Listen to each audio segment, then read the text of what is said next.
It's the Get Published radio show. And here's your host, Gerald Everett Jones, the guy who has the answers because, well, he's made all the mistakes himself. On today's show, our topic is return of the independent bookstore. I guess it's an open question whether, in fact, indie bookstores are making a comeback. Our special guest will be Jack Leidner, past proprietor of Clemens & Company Bookstore in Newman, Georgia. That's a brave guy. I grew up in North Carolina. They used to burn books they didn't like down there, but most of them were made out of papyrus anyway. The self-publishing boom is all about digital media, but of course there's still a demand for printed books, and some people prefer them, certainly if they're going to the beach, I guess. And then there's the so-called browsing experience.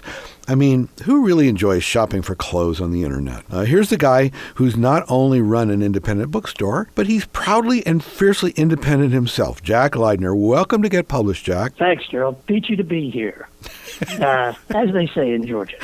Well, you're some distance from Georgia these days. Is that right? Right. My son and daughter-in-law finally baited the hook correctly with a grandchild. So I visited a few times up here in Sonoma County and loved the climate, and here I am. You started an independent bookstore after you retired, or you were semi-retired? How did that happen? Well, yeah, I started the store after I retired. We moved to a retirement place in Georgia, and I had been fooling with the idea of a used bookstore for years. And so finally, we got an opportunity to open it. Would you say that indie bookstores are making a comeback these days? Sure, and it's not just the statistics, I don't think. If you think about it, it's all about local customer service, sort of an intellectual farm to table, if you will. And you're sculpting your shop to fit your neighborhood. Now, you always did that, but you were so overwhelmed by competition from the big box stores, it wasn't maybe quite as obvious. Well, if I were going to open an independent bookstore, if I were considering it, what kind of advice would you give me? Gerald, the same advice Dorothy Parker gave writers. Kill yourself now while you're still happy. It's like buying the boat. You know, the happiest days are the day you buy it, the day you sell it. Yeah. Well, I thought for a while about, opening an art gallery, and the funny thing was I was going to invest in an art gallery because I thought, well, wouldn't it be fun, to be around that all the time, and maybe I could work as hard as that and some of this other stuff. This is before the radio show. And so I happened to find myself on an airplane, and the guy who was sitting next to me had just quit his job at an art gallery. Needless to say, he said, "You sound like an intellectual. Number one, that's bad. And number two, he said, if I thought you were a car dealer, you had some experience selling used car, I would actually encourage you to go into the gallery business." Perfect. Exactly right. Yeah, that is one of the problems owning a bookstore is love a book. Eventually you realize that in this particular regime, a book is simply a commodity. And so you're on tenterhooks there, I'm afraid. But yeah, it never hurts to be able to sell things. That's exactly right. Was there a particular genre or type of book that your customers mostly wanted? What were you selling a lot of? Well, now remember, I had a general shop. It was a new and used shop. And it's enough to gag a goat, but the truth is romance really probably paid the rent in most of it. But that's not the way it is, I think, today. I think today you're going to have to specialize more and go into specific topics. Well, and specifically for, areas like politics and prose in D.C. is a super example. It may be an overqualified example of the kind of thing that probably works best these days. What is it, do you think, about the bookstore experience that should be emphasized or recaptured or thrown away? Well, I think it's the you were talking about the used car experience, and I said sales is always important, and it is, but it doesn't have to be a phony sales pitch, particularly. As a matter of fact, it shouldn't be. It needs to be direct and honest and true. What you're doing is engaging your customers as much as you can and finding out what they want without intimidating them and trying to give them that. Now, that's easy to say, but not as easy to do, particularly since customers come in all sizes and flavors. Well, the Borders chain, actually, I was told, I don't know whether this is strictly true, but the guys that founded it were computer experts, and actually the computerized inventory, they were an early adopter or an early developer of that, and their philosophy was that they would only automatically reorder the books that had been bought. So the idea was that over time, the local bookstore took on the complexion of the neighborhood. What do you think of that? I have to admit, I'm not saying that it couldn't be done with AI. AI is going to be doing lots and lots of different things, but it still ignores what I think is the crucial part of small retail, the customer contact between people. And engagement is everything when you're talking about that. And I want a place I can drop by. I want a place where I can chat with Right, and that's going to be important whether or not, and of course, if you're lucky, you'll have staff that can do that as well, because one person generally can't engage everybody, and if you have more people that can, obviously, you can engage more different types of people. Well, so I would worry if I were just restocking all the time that some of the books that maybe people should read or should pay attention to or should at least be made aware of wouldn't be on the shelves. Right. Of course, yeah. And that's where personal recommendations really come in, as well as what's going on in the world. It's a blend. When you're in the business, you're always looking for the quirky book to come in, particularly in the used book trade in the old days. It's something that you knew that might have a little trigger for somebody else. That quirky book is invaluable. That almost always moves. So we're talking about Jane Austen and the zombies, that kind of thing? Well, you can be, right. And that's the other thing you've got to consider. That is your own personal taste. You have to throw it out the window on a lot of things. Compartmentalize about that as well. In other words, you order Jane Austen and the zombies, as well as Strom's book on political career. And by the way, both kind of people usually come in. Okay, well, after the break, I know Cheyenne's got a burning question about what kinds of public activities might be conducted in an indie bookstore, so we're going to get there right after the break. Okay, great. Get Published is all about helping you. You get published. And these days, the way to go is self-publishing, where there are no agents or editors or big publishing houses telling you can't, or making you feel like you're not good enough. Going back in history, many famous authors were self-publishers. With his own printing press, Benjamin Franklin published Poor Richard's Almanac in 1732, long before he was a famous statesman. That's how we know Ben's sayings, such as, "Fish and visitors smell in 3 days." Seriously, if you want to change your life or change the world or both, it's a great time to get in the game. Ebooks are particularly easy. With a click, you can reach a worldwide audience. Did you know that there are more people in China who read English than those of us who use the language in all the rest of the world? So if you've got a story to tell, write that memoir or that novel that's been percolating in your head. And if you're an established professional, or if you have a job you dislike or no job at all, give us that business or technical or even political book that establishes you as an expert who deserves serious attention. Yes, it's easy to get published, but understand you'll need help if you want professional results. Editors and copy editors help you clean up your prose. Book designers make the product eye-catching. And publicists help you be heard above all that social media noise. We have those support resources on our website, getpublishedradio.com. And there we've also got a request for services form, where you can get personal attention for whatever might be keeping you from getting it done. That's why we say getpublishedradio.com is your doorway to unlimited self-expression. Hey, it's all about the First Amendment. Use it or lose it.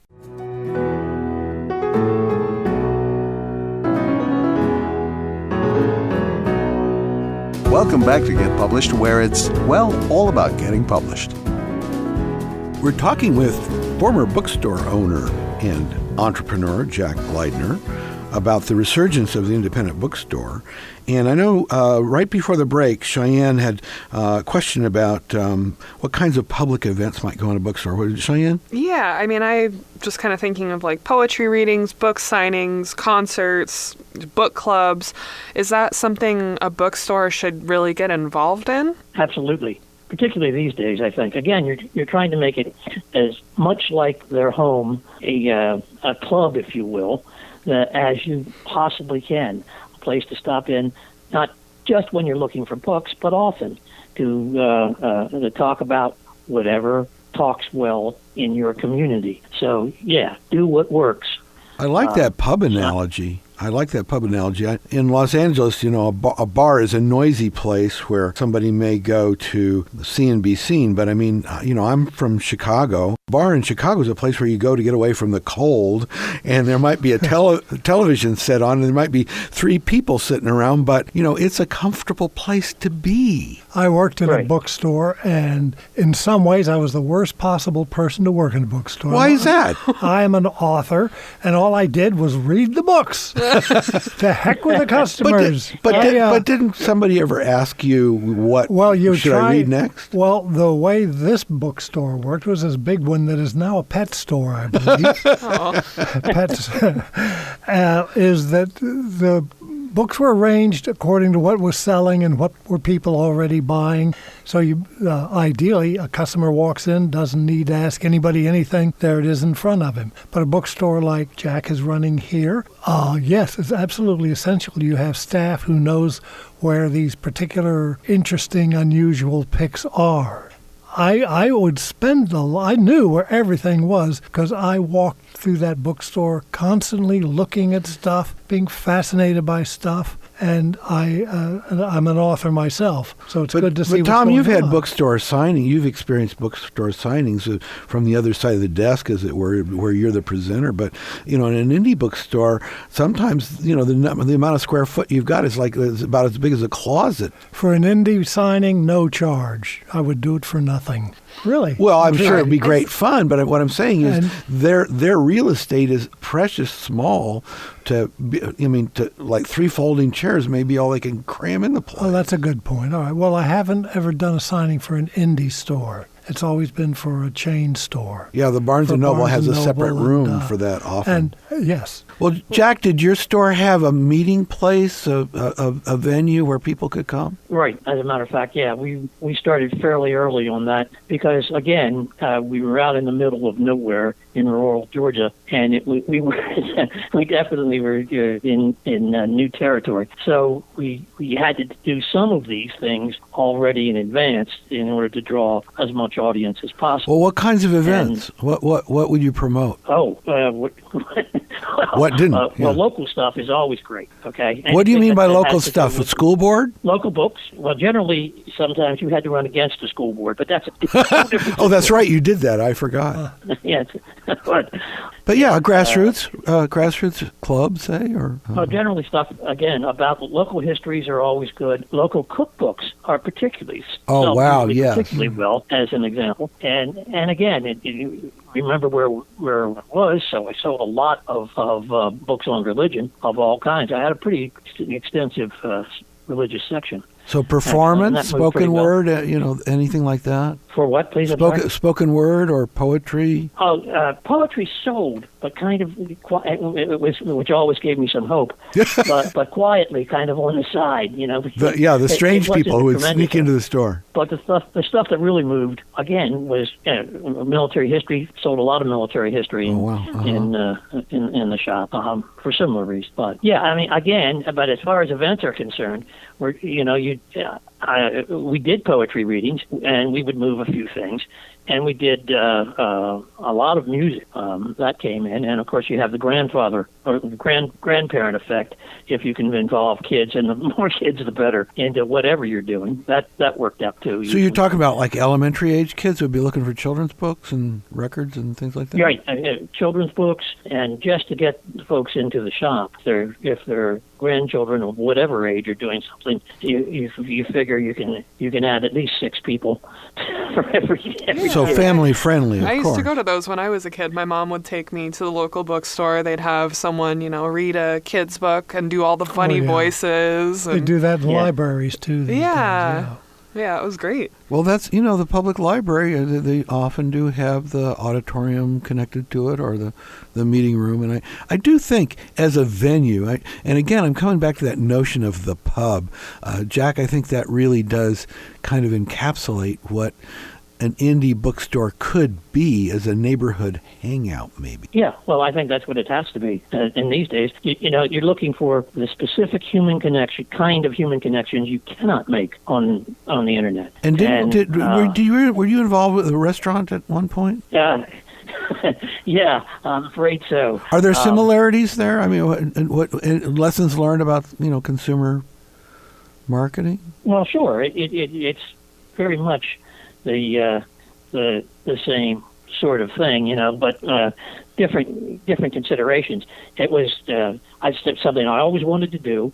It was great fun, and with the exception of the first Gulf War, probably the hardest work I ever did. But like the old joke goes, Gerald, how to make a small fortune in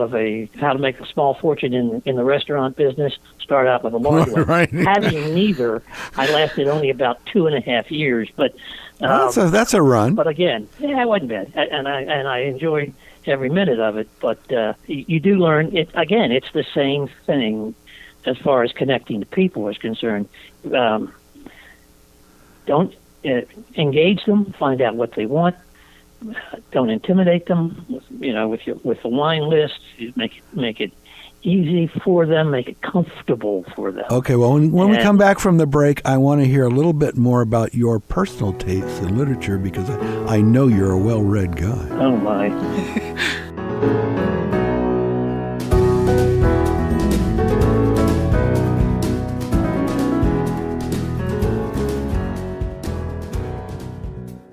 In all the history of the world, with today's technology, it's never been easier to get published, to self-publish your printed book, ebook, audiobook, even multimedia ebook. And not just novels and memoirs or how-to books and histories, although if that's what you've got, let's have it.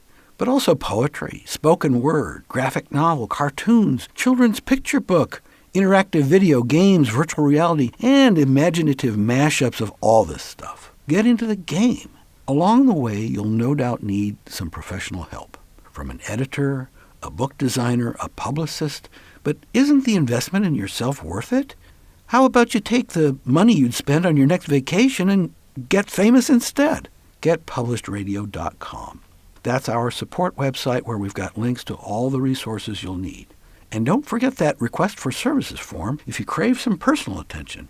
That's GetPublishedRadio.com. Hey, it's all about the First Amendment. You can use it or lose it.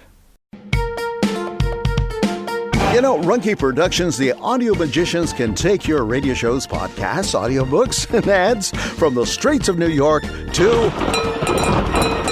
the outer reaches of the galaxy. I think we need more echo at the end of that. Now look, visit us at runkeeproductions.com. I still think we need more cowbell.